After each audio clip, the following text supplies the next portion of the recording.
about this episode 10, double digits. We made it. In this episode, Josh brought us a question. He is reading through Stephen King's It, and he's going to see the movie and read through the book, and he was wondering if people are going to, at some point in the near future, go away from reading eloquent or well-written works, intelligently written works.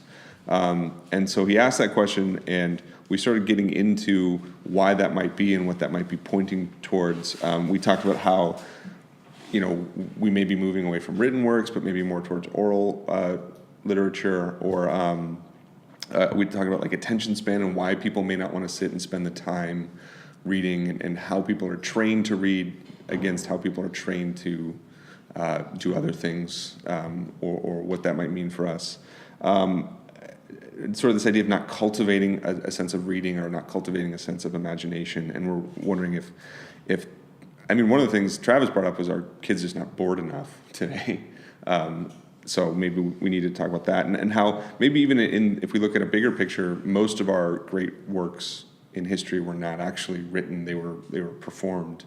And so are we just moving back towards that, and maybe we're losing something in that transition? For a lot of people, time is the issue. So maybe there's new methods. We've talked about TV, we talked about movies, documentaries. Kyle brought up that documentaries are kind of visual books now, and I think that's a good point for us to think through. And then we sort of ended on this idea of the value of visual storytelling, and trying to figure out maybe if that's where we're moving, what should we be looking for in our visual storytelling as well. And so I think it's a good sort of prescient topic about where we are with entertainment and imagination, and experiencing sort of this idea of these tough but interesting works that cause us to think deeply and do what Travis called the deep work of thinking and contemplating. So we hope you enjoy this one. As always, please rate and review us on iTunes, and if you have any questions, or if you have any comments, or want to get a hold of us, follow us on Facebook. Like our page on Facebook, follow us on Twitter, and send us questions, or send us, we love to hear your feedback, so send us feedback.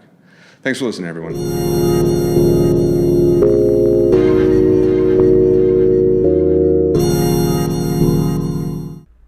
Brink here from Super BS, talking about the things you know you love and the things you'd love to know. Join us weekly for a podcast about video games. Mostly. Oh, yeah.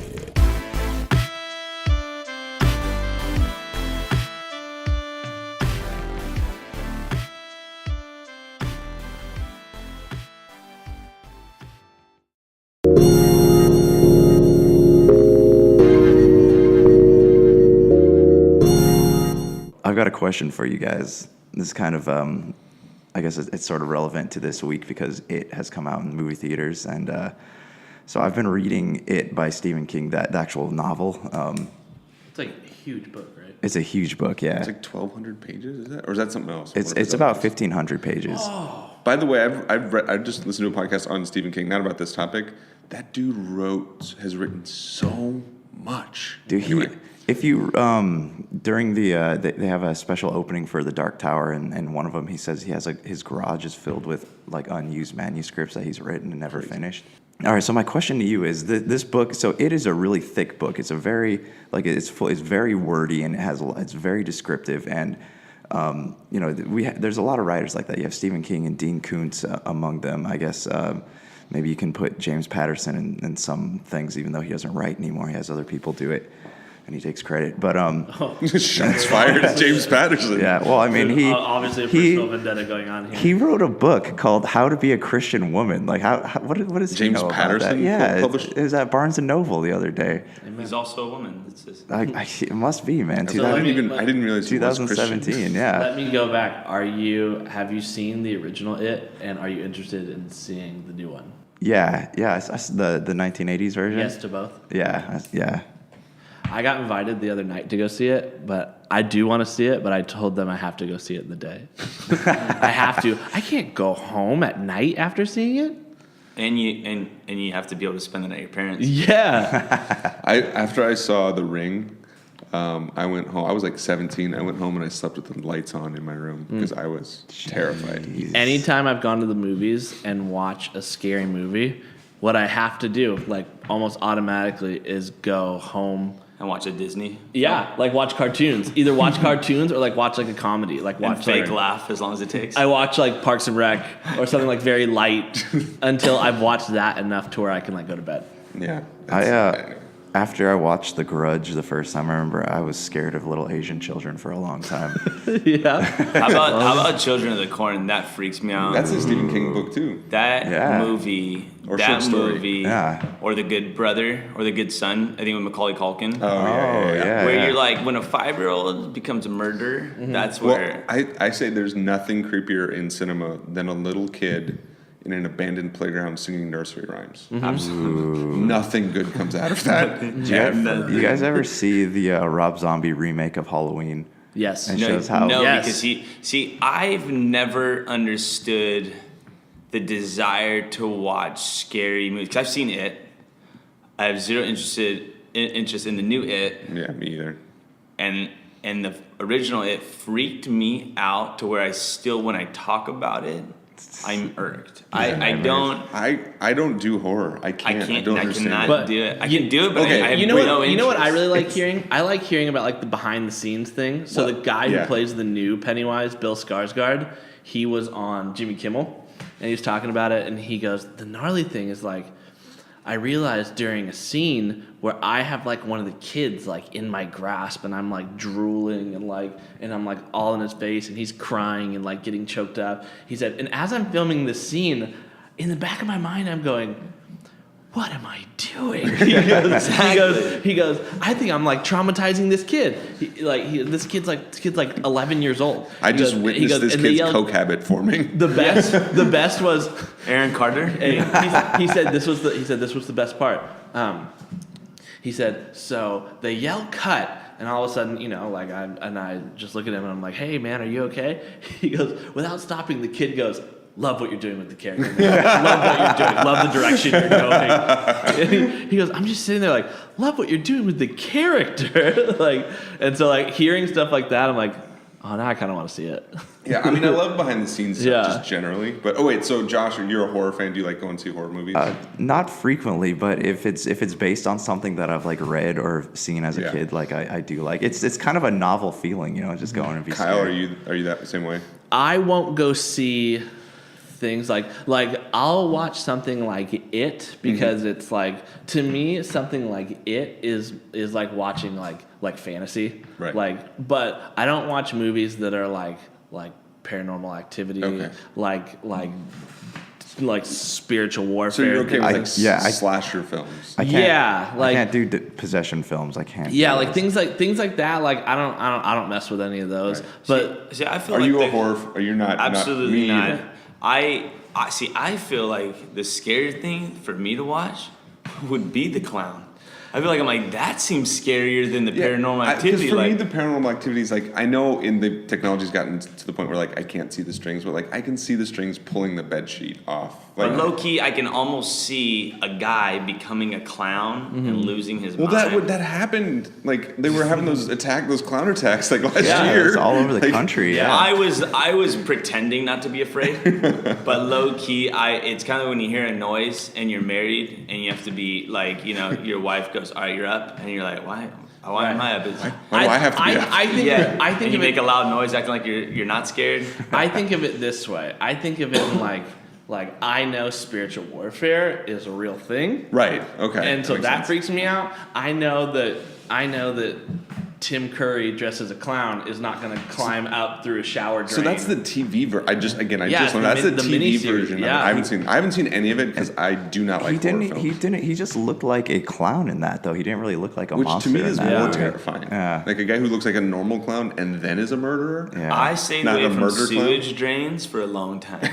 Did you see that someone kept tying? Were you playing around sewage drains before it? Yes, Keith. he was poor. Yeah, yeah. That's what we had, Keith. just paper boats? Hey, I don't know. Those were my toys. It babysat us. Yeah. We knew where home base was. All right, so back to the original Yeah, question. sorry. Yeah, what's the question, man? We digressed a Yeah, lot. anyways, I'll let you guys know how it is. Do you think so? If you notice now, a lot of the new books coming out by these like teen authors, I guess you can call them, they're very simple. There's no depth to them. It's kind of non-intelligent book. It's like that. Most of it's like romance stories. They have stories about vampires and werewolves. My sister's reading this stupid thing about fallen angels that fall in love like every 15 years or something, and they with humans. It's completely ridiculous. But do you think that we're losing our interest in knowledge, like in intelligent writing and intelligent ways of expressing ourselves? So everybody's staring or pointing at me, so I guess I'll go. So I think one of the interesting questions, sort of what's underlying this question, is this idea that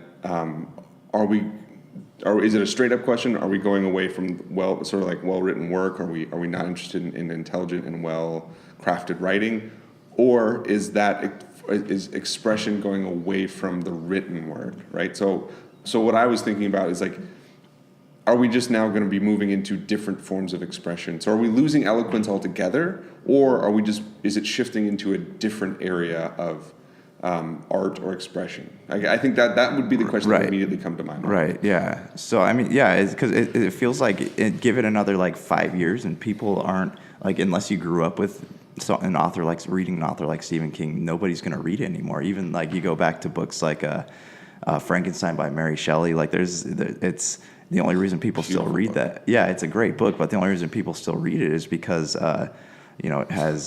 They're assigned it in class. They're assigned it in class. Yeah, same thing with The Great Gatsby. Yeah. So I think, and maybe this is just because of like the circle that I run in,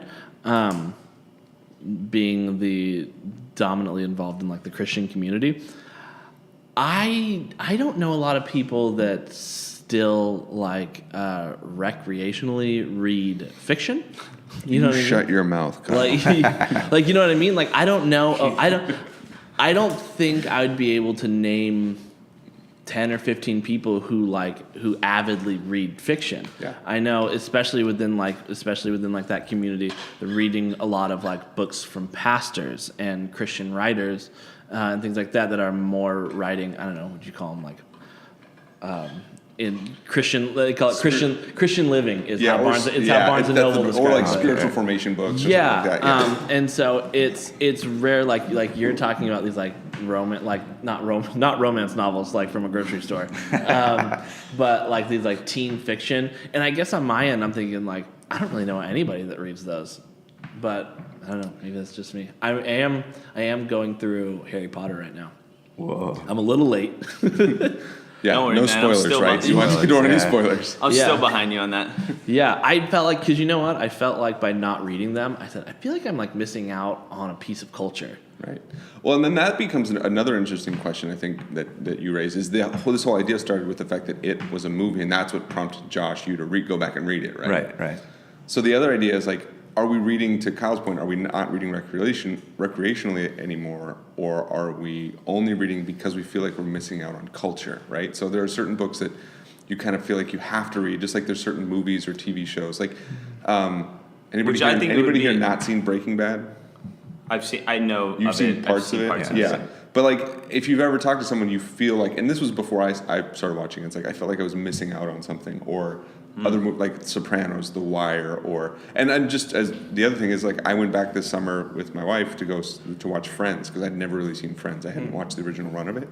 So it's like, I always felt like I had kind of missed something. So you wonder if that's part of it, is if we're only reading because it's become like a collective cultural experience.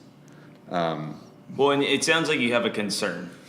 There's a concern, right, for just good story, because I mean, good storytelling, like that's yeah. So good storytelling in the written word. Well, I mean, you can even go to movies too and say, because like I know, having taken film classes, they have this thing where when you write a film, they like you to keep it to an acronym of KISS, keep it simple, stupid. So they just want you to constantly assume that the audience is not very smart.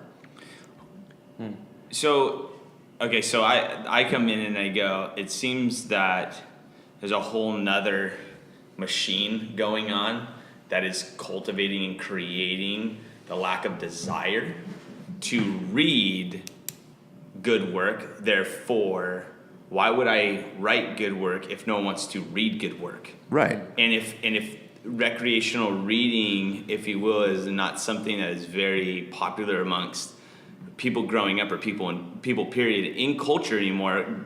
Part of it, I go into mode of we have access to so much means of entertainment. We have our phone. We're growing up now in a blog culture.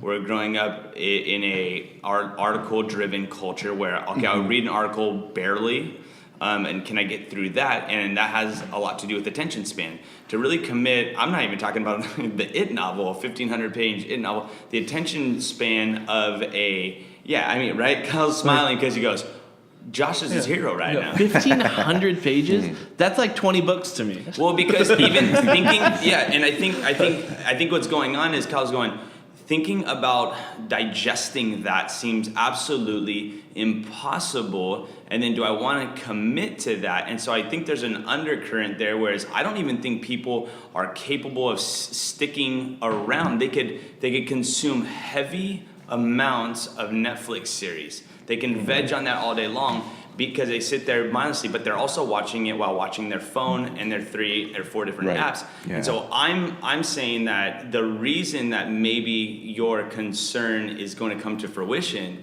is because what is happening in this machine over here of constantly deadening the desire to sit and be bored, to sit and think through, they can't concentrate. Public speakers, this is why TED Talks are 18 minutes, because we can't concentrate. They have a system in TED Talks. There's about 11-step system in which you do a TED Talk. And so TED Talks, they keep it short and simple, right? But it's good stuff. And so they said our attention span is dwindled to 15-second intervals, I think it is.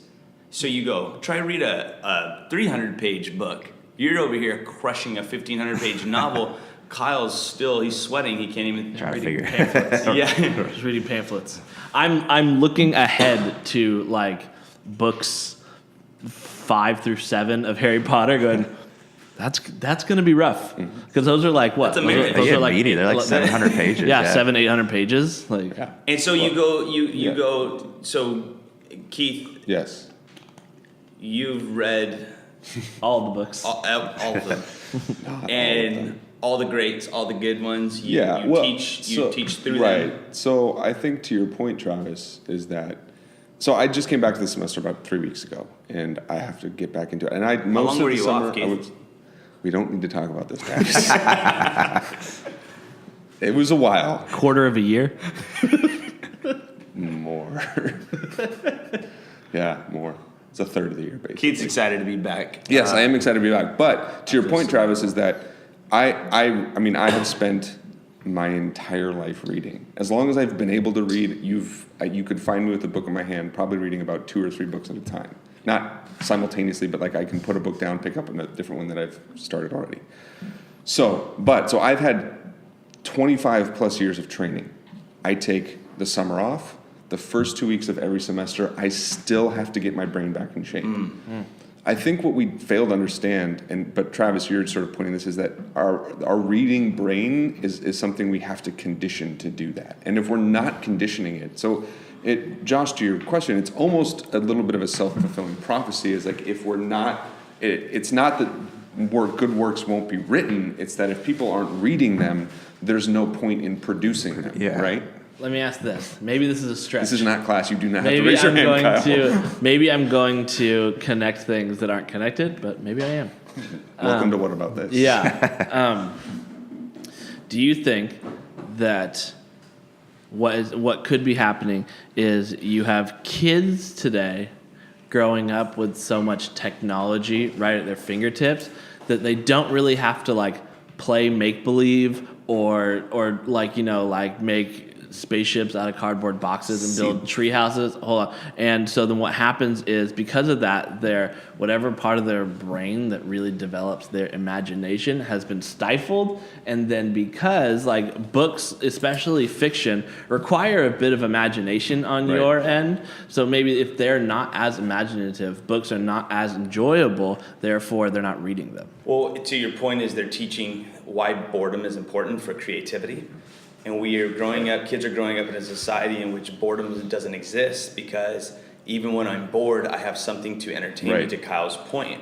Right, and so I'm saying I don't know if that's too much of a stretch. No, No, I mean, or That makes sense. that's a good point. Yeah. I mean, it's tragic too, like the death of imagination. Like I am imagining this, imagining us going back to a time where, if you were to write a fictional book and there's like a monster dragon inside of it, people are like, no, that's stupid. That could never happen. So we're kind of Right. going back to that because we have so many books on like philosophies and self-help and all Right. this stuff, and people just eat that up like crazy. Well, it also, I think, it also speaks to what is the role of imagination in the larger society, right? Why does imagination exist, right? What are the conditions that produce good imagination, right? Well, for a long time, I mean, if you look at histories, even just in America, there's a lot of it when it comes to conflict, right? So we're coming out of an 8-year run where we were relatively low conflict in all aspects. Other than the crash in 07 and 08, it's from 08 on when we were on the upswing. And I'm not trying to like gloss over the fact that a lot of people struggled. I'm not saying that, but just nationally, we didn't have a lot of conflict economically. We didn't have a lot of conflict politically, meaning we had sort of gilded over it. We had sort of ignored it because of some sort of political circumstances, and we were kind of withdrawing from our international conflicts abroad. So we were kind of low conflict. We're coming out of an 8-year where kids grew up in that. Well, let's just call it out, right? And this, I'm not saying this is a bad thing, but we had the first black man elected as president, and for about 8 years, the nation was like, good. We've gotten past some really dark times in our history. Obviously, what happened last year has sort of proven that wrong. But for 8 years, anybody born in between 05 and 15 grew up in a world that they saw as idealistic. Mm-hmm. So there's no need to imagine because you're living in a world that has produced that is the ideal, right? Right. So if you have low conflict, there's no need to struggle. And I think a lot of times creativity, imagination comes out of conflict and struggle. And so if that's the case, then imagination probably took a back seat and that's why self-help philosophy took a front seat, because when you have the spare time and you don't have to escape your day-to-day realities, you want to try to improve yourself. So you're like, let's just work on me then. Right. Yeah. Like, so you talk about struggle. It's reading a novel it's struggling. Yeah. But You have to picking struggle up a with it. phone and picking and pressing play for your Netflix series is zero. Right. It's zero. Low commitment. It's low Right. commitment, and you can totally Right. get away with it. Well, and then, like you said, there's no need to feel like you need to escape your day-to-day reality. Now, the other truth is, we were also in that same era I was just talking about, from like 05 to 15, what they called peak television, right? The golden age of television, where we had really, really, really good artistic, creative shows on television. That's where we put a lot of our creative and imaginative energy rather than into novels. And that could be another, because the other thing was one of my original points is maybe we're going away from the written word, meaning the written where we sit down in a parlor and read, and maybe we're going more towards the oral performative word, where we have movies, TV shows, because we've had some really profound movies come out in the last few years. We've had some profound TV. And again, the four guys sitting in this room, most of us listen to podcasts. Mm-hmm. So that's where I'm finding a lot of eloquence today. Not that I'm not finding it in books, because again, that's my life, but... So is there something else going on that was there used to be a desire to read the good works and a desire for good written works, and maybe the desire has shifted? It could be, yeah. Yeah, because it seems like a lot of these authors that are out now wouldn't have gotten to where they are today without a certain desire to read their material. Yeah. And well, this is a whole other thing. So then is it because on some level you're saying, it's a bad thing that no one's going to produce good works anymore? And I mean, I would agree with that, but there's another thing going on is also no one desires to read the greats, like even like you guys, Frankenstein. Right. And, so it seems like there's another element to it. Do you think this could also be... now I'm wondering, this could be interesting. Do you think this could also be the golden age because of the golden age of television and Netflix and Right. things like that? So not only is this affecting literature, but could this also be affecting films? In that people now, it is much easier, because I bet you if Netflix released the numbers of how many people watch TV shows, like especially like Right. 30-minute shows, Right. to how many people sit and watch and finish full movies, Right. it's probably Right. heavily favored like the Right. 30-minute TV shows. Right. But I will say to sort of counter your point and sort of play off of Kyle's point, counter your point, Travis, I don't think that people aren't willing to sit through difficult experiences and digest them. I just don't know if it's reading anymore, right? Because, I mean, again, I'm not saying that this is a difficult experience or difficult text, but lots of people will sit and watch Game of Thrones and actually not have their phones with them and not Yeah. sort of be dual screened, right? Yeah. But people are willing to sit and watch profound things or experience profound things. They just may not want to do it as much Well, as yeah, everyone's been I saying. think that's through what text. what I was saying Yeah. is I don't think they have a desire To do it through text. Yeah, and I don't think our culture actually cultivates that desire to read the great works, whereas maybe we are desiring to sit down, you're saying, and think through. Right. And like you're saying, I do think a lot of people do listen to podcasts and want to listen and want to Yeah. think through big topics or difficult things. Well, I mean, quite honestly, that's why we started Yeah. this. What about this? Yeah. Is because we wanted to find group. I would also say to the earlier point about whether we're going to be doing it written or not. I mean, the written word and the primacy of the written word is relatively new in human history, and even since sort of the invention of mass distribution of written texts. So the printing press in the 1545, I want to say, up through now. Much of that history, it was still really expensive to own books, so you had to be very wealthy. You had to have access to publishing, which for much of human history was in the upper class, and then that tended to be, as it sort of transferred over to here, tended to be take on certain social economic practices as well, race, age, religion, things like that. And then it's not until 1950, really. I mean, at 1700s, 1800s, novels start getting published.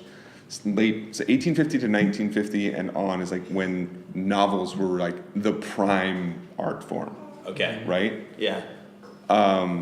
But that's 100 years. Okay, so You know what I mean? Like, so then, that's 100 years. Okay, so then is it really a negative thing for culture if pre that time, really the way we were even entertained or we Right. consumed information was through, I don't know, what would, I mean, Well, what I mean, was it? think about it.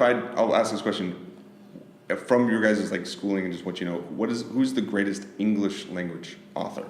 Who do we typically say? Shakespeare? Yeah. What did he write? What? Plays, not novels. Exactly. So no one read Shakespeare. Everybody watched Shakespeare. And that's what I think I was getting at. I was like, what did they do to consume? And I think that's a cool kind of perspective maybe instead of, is it a negative thing? Like, it gets to Josh's point, they're writing cheesy teen love novels and someone's just going, it just feeds my family. Right. Like, and that's always been true. I would say the biggest thing to me is the time versus excitement factor, in that I don't want to invest as much time as much of my life into sitting down and reading a chapter or even watching a 2-hour movie. Right. If I'm going to do that, it's one of these like, it better be good. Right. Or else like it's going to lose my interest very quickly, whether I'm watching something long or reading something long. And so that's why I think the TV show is thriving. Because Yeah. even if the TV an show is hour. even if the TV show is not great, it's 30 minutes to an hour. Right. Yeah, it's but not like you big said time too, commitment. it's low commitment, That's what I'm saying. Yeah. but it doesn't mean the struggle's not there or Right. that it can't produce deep thinking. Right, and Right. so I'm saying, and so that is what we're saying, low commitment. That even if it's not great, it doesn't matter. It's Well, only 30 minutes. And the so. truth is, how many people do we know that could read? And I don't mean this as a bad thing, but how many people do we know that could read a book that does a fiction book, especially that produces sort of deep thinking? That they kind of know how to draw that out of text, where they do Yes. know how to draw it out of a movie. They do know how to draw it out of a They've TV been show. trained. So Right. to your point, I Right. remember years ago, someone is asking you like, how can you read that much? And you were like, well, you go to the gym, right? Right. And you said, and to your point is when you go back to semester, the first 2 weeks, you're like getting back in the gym, Right. and you've been training that muscle Right. to be able to do that. And so I don't see a dumber generation. I mean, Right. No, I agree with you. necessarily. Well, at least not in that way. Not yeah, and because I am interacting with younger people all the time, Right. and they do desire, and I don't know if it's later on they desire, if the desire comes later, but they've also been in a system, and you Keith have an assignment you give it to your students.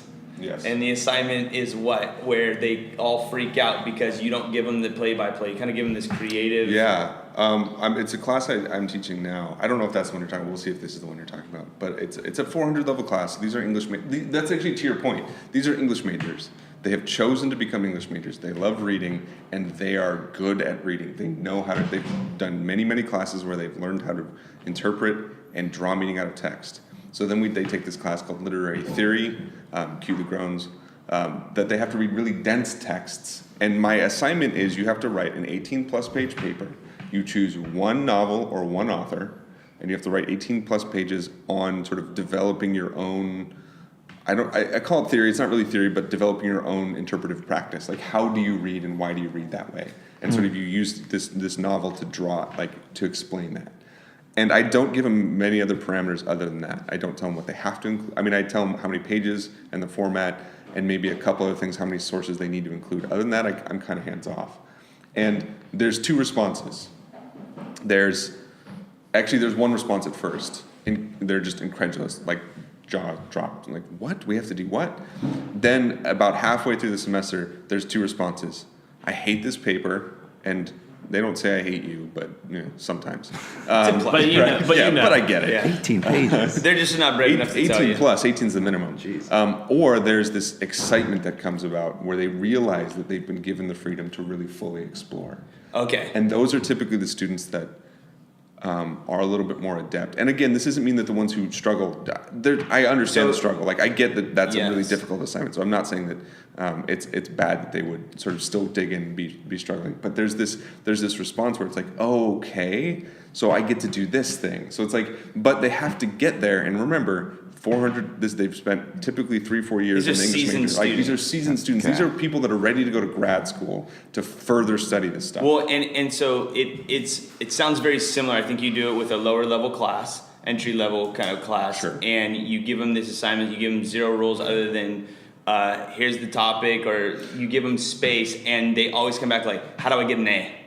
Oh yeah, I mean that's true across the board. Yes. Students will come. Like Yes. I tend to be more than other people who teach at the institutions I teach. I tend to be a little bit more hands off and open ended. Like, I give them a prompt and then it's open ended. I like to guide them, but I don't like to give them too many parameters. And the response you told me was they kind of go, I need those parameters. Right. And my point, what I'm trying to make with your example to me was they've been groomed. They've been raised in a system Right. in which that freaks them out a little The bit. answer is the correct answer is what they need. Yes, and so they've been shaped and they've been groomed to live in such a way, if you will. I don't know, best way I can say it. And so I think a lot of it too is we have not been raised or groomed to be Right. able to exercise that muscle. It's like Right. we've never done leg day. We don't go to the gym in that way, but we are going to another gym in which we excel in that area. Right. So that's actually a good point. So my mom is a teacher, and so is my sister. And I always hear stories about, it seems like a lot of teachers don't want to really expand the minds of their students anymore. It's just a job. It's a 9-to-5 job for them. They just want to start the day. They want to end the day. So do you think that since people are no longer being encouraged to think like that could be a result of what we're seeing That's now? where I'm coming from. I think it's definitely more systemic than it is individual. I don't think individual teachers don't want to expand their children's minds. I think there are certain things that are being rewarded, like standardized testing. Yes. And wherever you land on standardized testing, there's some value in it. There's some real big problems with it. But if your whole merit system, if your whole financial system, everything is based on that particular score, well, of course it's going to trend towards we teach for the test rather than we teach for them gleaning knowledge. So then when they step in a classroom like this, Right. they kind of, it's an ant out of line. They don't know what to do with it. You're like, I have to sort of break some of those old habits, which is tough. Because and to your point, and I think even Josh, to your question, is like, are we losing that habit, right? Are we losing that habit of mind of reading really well written works? Because I will say, regardless of whether we're going to oral traditions or not, back to oral traditions, I think there will be something lost in the transition where we do lose a bit of eloquence as we transition from eloquent written words to eloquent spoken words. Yeah, and I think that goes back to, I'm like sticking to this. I think time is the huge thing. Because I think about it even this way. As I was sitting and looking at, it's funny, I just sit and just looked over at like my hat. Is it like, even being a huge Broncos fan, there has never been a time where I've like sat and watched a whole game like unhindered, like to where I didn't look at my phone once, or I didn't like get up to go like get a snack while the game is going. And I don't know, it could be you or it could be someone you know who is an exception, but I don't really know anybody who like even like sports who is like, I'm gonna sit here for this whole 3 hours and make sure that I'm glued to watching every play. And it's structured that you don't need to do that. Right. The way that they've produced football on television now, it's like if you sit there and like, I would like, if someone told me like I sat there and watched from kickoff to ending, never taking my eyes off the screen, like, what kind of psycho are you? Like, why did you do that? Yeah. Because they build in these breaks. They do, and again, if you do that, I apologize. But I get close to that. Right, but they build in these breaks where it's like commercials and halftime, and so it's like they build in time for you to take a step back. Yeah. What is it? 11? Actually, like, what do they say? It's an actual 11-minute game. Yeah. So this is just play. Yeah, just to Yeah, paint you a yeah. picture real quick. Sitting in a bar in New Hampshire, my mom and myself and my sister are watching a Broncos game. It happened to be like Monday Night Football, and my mom goes, "I'm gonna time it. I'm gonna sit here and I'm gonna time every play."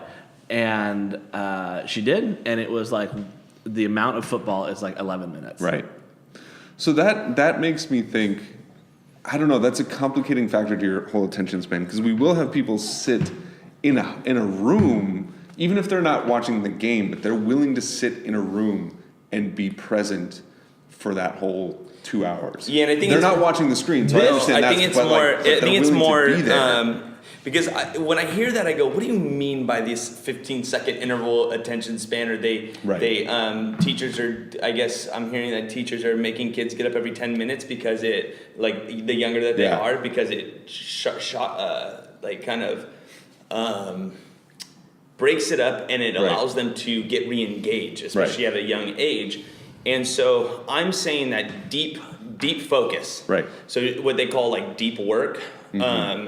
Is I was listening to this guy speak. He said, "I'm not knocking social media." He goes, "I don't do it because I know who I am. Right. And if I had it, it would interrupt my deep work." And he said a lot of people don't do deep work anymore. And he was saying that it is taking a little bit of, help me out with the word, but he's taking away. You guys can't see this, but Travis is talking while his child is just petting his face, grabbing his beard, putting his hand in his mouth. Want you to keep talking. He's like, He says your point is invalid. I object. Do you object, dude? All right. Well. By the way, Tyson Travis's son is in on the podcast. Yeah, he's Say like, hi, Ty. he's like 10 years old.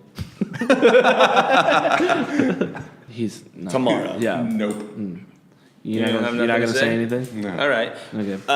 But Wait, what did he say about objective beauty? Yeah. Also, he's not 10. That was a joke. He's a baby. How old is he now? 6 months? 5 months. 5 months. All right. Nice. 5 months, and he's close to saying dada. So We'll get there.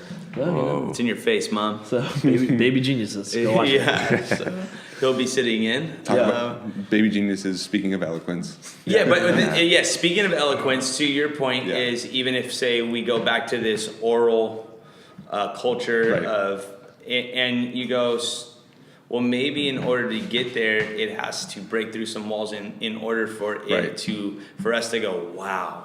Right. For us to go, man, they're producing good works, because this is kind of new. It would be new even though it's old, but it's new today because we've gone so far away from it. And so until that happens, we kind of have a bone to pick with no one reads and no one's producing good works, but we're now producing good works in other areas. which isn't a negative thing. It's not. I mean, Yeah, it's not. I think again that for me the bigger question is if what I would lament more losing than I would lament losing eloquence more than reading. Not that because I think it's less important, meaning reading isn't less important, but there, as we said right before we started recording, like it's a very small moment, or actually even on the pod, it's a very small moment where reading was like the primary thing. The written word was more important than the oral word. And so it's not that we haven't, again, I mean, we can talk about our own tradition in the letters that Paul writes to the church. We can talk about the books I teach from ancient Greece. We can talk about even the books you teach, like Shakespeare, the writers you teach, like Shakespeare. All of it's heard, not read. So it's like, it's not that, and they're all very, very eloquent pieces. So it's not that that's the problem. What I would worry about, and there are some other worries for me looking out on the landscape of culture today, is like, I feel like there's also a slide away from eloquence and more towards sensationalism in speaking, right? In sort of expression. Or it's like, people aren't worried about nuance and language and all that. They're just worried about Capturing an audience. Yeah, capturing an audience. Does my point come across, right? so who's doing that well? Who to kind of Who are some? So what I started thinking about when you're talking about eloquence and even the podcast world, I like to tune into revisionist history, Right. which you and is it Malcolm Gladwell? Yeah, Gladwell. And he not only makes me really think deeply, and I gotta pause sometimes. I go whoa, but Right. the way it's The produced, way he communicates, yeah. the way, but also hit the cadence of his voice, Right. and the subject matter. I'm going, man, this is gold. Right. This I can digest this all day long, and I walk out of there asking so many questions about life. Right. I go, man, that was eloquent. Right. Obviously, he's an author, right? And Yeah. but at the end of the day, he's telling these stories, and he's tapping in this kind of new art form. Or Kyle had me listen to a podcast. Which one? The Crime Town? and no, not Crime Town. More Perfect was good. What was it? More Perfect about the Supreme Court. If you haven't listened to More Yeah, Perfect, go- Yeah. hit pause on this right Stop now. listening to us. Go listen to Revisionist History and More Perfect, and then come back. Yeah. Yes. And you'll know what Travis is talking And about. if you've never listened to Serial, stop listening to us. No, that's a good one too. You have Yeah. to listen Dude, to those true crime podcasts are taking Crime off Town. like Yeah, crazy. there's some good true crime ones. There's also some good, like, basically I call them radio play podcasts. Not that they're radio, obviously, but like they're plays on Like on drama, podcasts. like drama Yeah, so podcasts, there's yeah. one I listened to called Life After that was really good. There's a couple other ones that I've listened to that. There's also really they same thing, Travis, that you're saying. Like I had some either pause them or I had to stop between episodes. Like, wow, that was a really like. There's a lot of stuff I have to unpack there. what I would You call know- dense work, Right. You know what this just Yeah. kind of made me think of but artistically done. Yeah, exactly. is while like written word is from the outside it is struggling. You know what I really enjoy, which I feel like would be the visual equivalent, documentaries. It's true. Yes. Yeah, Because you're right. and so you sit, and I think you'll find a lot of people that are like, oh, I love documentaries, like watch it, because what that is now doing is that's like it is now gone beyond written word, and it's gone beyond audiobook, Right. and it is now like I don't know you would almost call it is like a visual book, Right. where it's like Right. I am taking a book on this subject that I'm really interested in, but instead of just reading and getting to imagine what it would be like, Right. you are showing Yeah. me. And what that is doing is that is a far better way to keep me engaged with this topic. Yeah, And I don't. Does that? And for me, I don't go. That doesn't stifle my imagination. No. I think looking at a painting right. makes me more, imaginative, Right. if you will. Gives me something Yeah. to use. Well, and again, it's just one of those things like we were talking about earlier. Like reading is a relatively new practice in human history, but it is a practice. It's something people. I can't imagine that those first people, like whenever like the first book was published, right? Yes. That people like knew how to read it, like in the way that we read today, in some of the nuanced and some of the ways we've understood it. But they knew how to sit and listen to a play, right? They knew how to sit Yeah. and they knew when someone was speaking how to pick out a good speaker versus a bad speaker, which I think that's something we have lost. how to pick out a good speech as a good speech against a bad speech. And hopefully this might be moving us back towards where we can determine what's a good speech and a bad speech. Right. Yeah. And I also, too, I think that a lot of good fiction is a product of the times, too, because if you have like a lot of good pulp fiction writers like Edgar Rice Burroughs, his John Carter of Mars was based off stories that he fantasized after his uncle came home and told him about how because he was a Confederate soldier, he came home and told him stories about the Civil War. And then he basically took his uncle's stories and he turned it into this big, like, kind of space epic. So I guess it just... So that's an interesting point, though, because what you're tapping into is, man, they had something that was driving, the core of their writing, if you will. Yeah. They had... There's this deep or rich kind of culture happening, or the times. That's an interesting point that you're making. Because he kind of took like this the tragedy of the Civil War and he turned it into a kind of a more heroic tale. Yeah. Well, and I think that does go back to some of our earlier podcasts that we talked about, the idea of like, what is the cultural narrative? Like, what is our narrative that we're telling ourselves, and the stories? What are the stories we're passing down? And maybe that's where, Josh, you're also finding some problems, is that like maybe just the stories we're telling ourselves, like collectively, corporately, are just not great stories that we like to tell ourselves, they're, again, stories based on conflict. Go back. It's from the very beginning of story. There needs to be something needs to be happening. You can't just say like, we're great. We've always been great. We'll always will be great. That's not a good story. If there's no conflict, there's no struggle. So maybe that's part of the problem too. I lose interest. Yeah. So what's interesting though, and because Kyle, you're bringing up documentaries, I almost think that we are drawn to, as a culture, our podcasts and our and shows that remind us of real life. Right. Or we're not even interested in just a random story. We want to know the story. We want to know the story that really happened. Right. Do you see what I'm saying? Yeah. Because everything we shouted out was based on true events. And I wonder if that's just where we're at in a culture. That's what we desire. We desire this. We want to know what is happening. That's why do you think 30 for 30 on ESPN is so epic? Is because it's a true story. It's not a movie about basketball. Right. It's basketball. It's football. Even to your point, Kyle, at the very, very beginning, one of the reasons you want to go see it is because you found a little bit more of the true story behind it. Right. You're not interested in it for its fictional thing, or like it's that. You're interested because you heard a story about its creation, and that now you want to go see the product of that story. You know what's another good example? A couple months ago. There he is. Yeah. A couple months ago, Taylor and I sat down and watched Saving Mr. Banks. Have you guys seen that? It's Mary Poppins. Yeah, it's about... I know. Okay. But it's not about Mary it. Poppins. It's about the playwright. P.L. Travers, the woman who wrote Mary Poppins, and how she came to know Walt Disney, and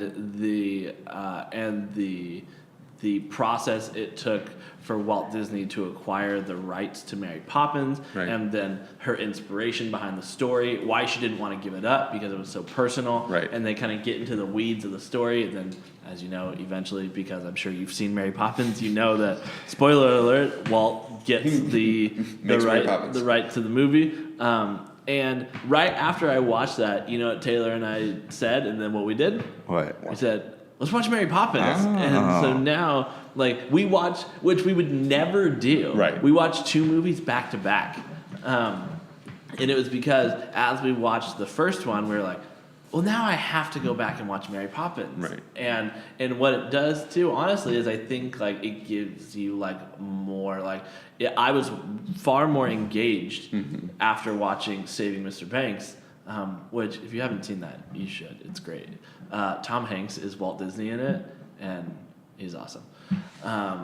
But yeah, and so that was exactly where I was coming from. Now that I've seen the background, I want to know more. Well, and there's another element to all this. The really popular movies and stories that we are being told in the last 10 years are the superhero movies, right? Which I love him. I'm not saying there's anything wrong with him, but one of the problems that has produced in us is that that it is all spectacle and very little plot. Yeah. All of the superhero plots are very much, you can reduce them all to one or two, right?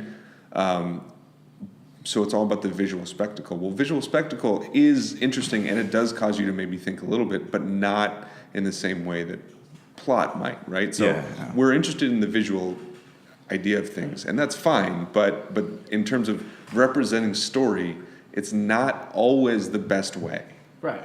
Is that they just go off of, like, you know, you have the Marvel universe, which Right. you're very keen to. But would you say that Marvel pretty decently, they have like a formula for a superhero They movie? do, Yeah. but it like to Keith's point, it's all about spectacle. To, like, people go and watch those. Like, if you notice how Ant-Man did significantly less in box office revenue than like the Avengers did, because it actually had a story to it that you had to follow, whereas it wasn't just a bunch of explosions and like aliens crashing into buildings and stuff. And I want to be clear, that's what I mean by spectacle. It's like, I'm not, because visual storytelling is still important, and I think there's a lot you can glean from it. I'm talking about the explosions, the set pieces, the things where it's like big fighting scenes. Big fight, yeah. Yeah, and again, I'm entertained by them.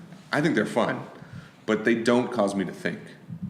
Right. I'm not thinking like, oh, how is Captain America punching that alien, and what does that tell me about life? Like, I'm not thinking that. I'm like, yes, This means punch something. him harder. Yeah. You know who I think at least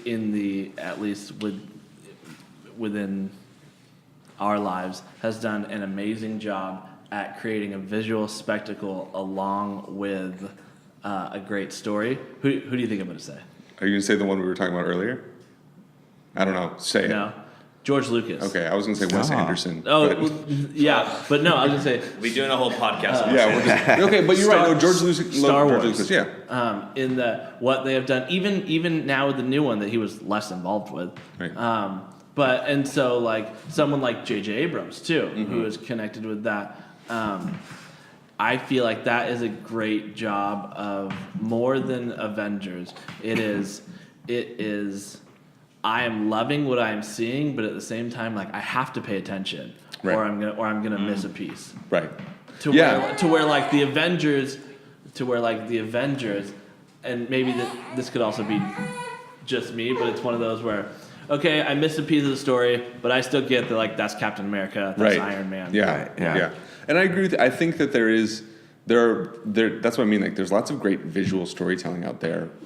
So I think that's not. I'm not saying that we shouldn't have those sorts of stories. But yeah, I mean, Lucas has done a great job. A lot of those guys in like the 70s were really good at that.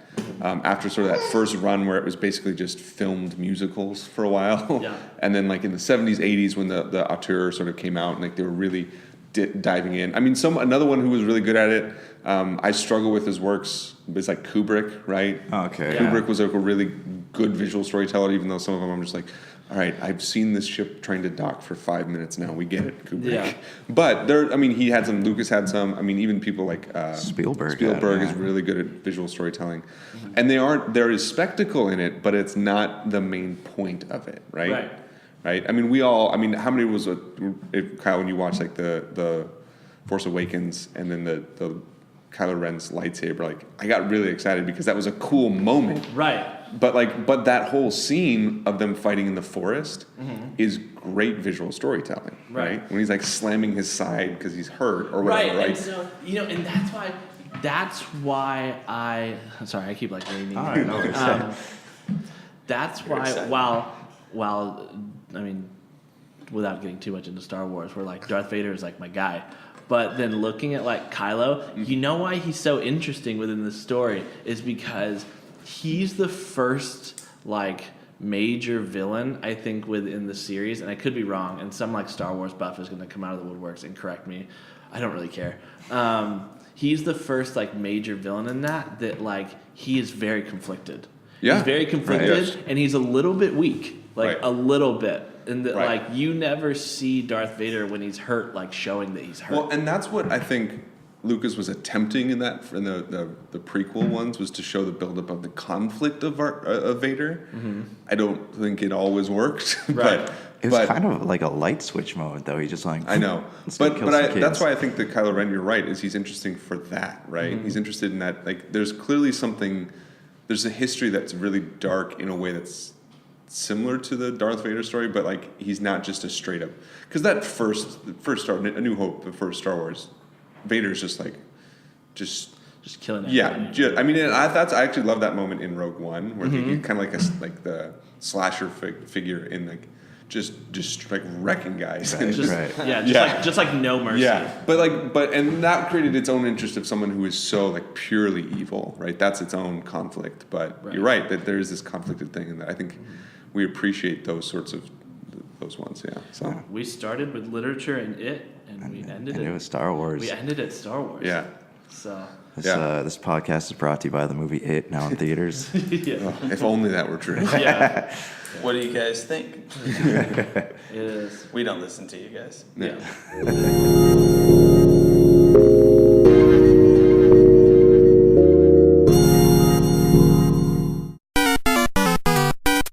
If you're tired of sifting through flea markets for rare and unique games, we can help. Retro City Games in Henderson, Nevada, only 5 minutes from the Las Vegas Strip, has all your favorite gaming staples, classics, and a wide selection of rare games with new stuff always appearing on our shelves. Come in and chat with Nicole or Doug about your love of games and watch as they help you complete your collection or find your childhood favorite. And don't forget, Retro City Games loves trade-ins. So if you have any Nintendo, Super Nintendo, Sega, Xbox, PlayStation, or even PC games, come in and visit Retro City Games today. Welcome to the new metropolis of gaming, Retro City Games.